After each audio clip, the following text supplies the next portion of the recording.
May 12th. As long as we are content to live without revival, we will.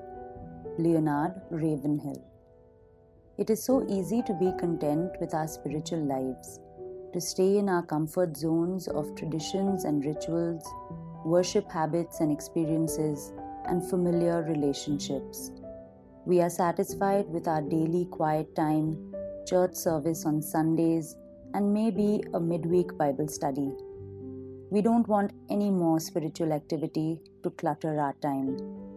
We enjoy occasional mountaintop experiences of God at a special program or retreat or camp, but are happy to come down off that mountain to regular existence. We criticize those who are passionate about Jesus and on fire for Him for the lack of balance in their lives.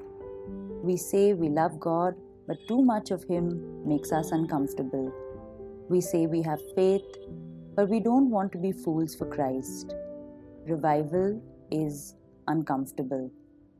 Revival looks foolish.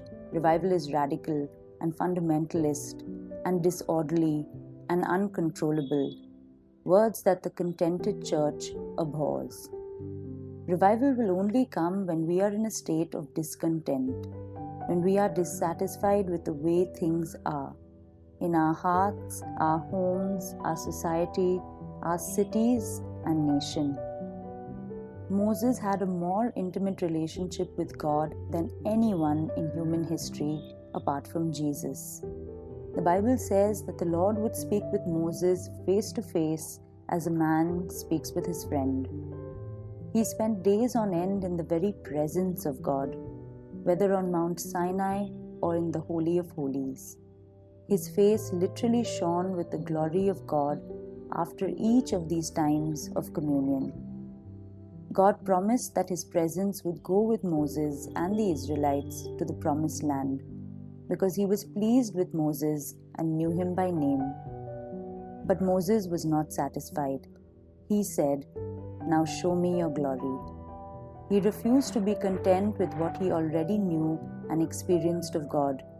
He wanted more, as much as was humanly possible of God.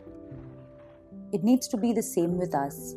As long as we are satisfied with dead religion or brief touches of the Spirit, we will not see revival. Like Moses, would we cry out for a greater revelation of God's glory? God is waiting to hear the cry of discontented hearts and willing to answer with revival. Today's prayer: Lord, stir up within me a spirit of holy discontent, that I may not be satisfied with anything less than revival.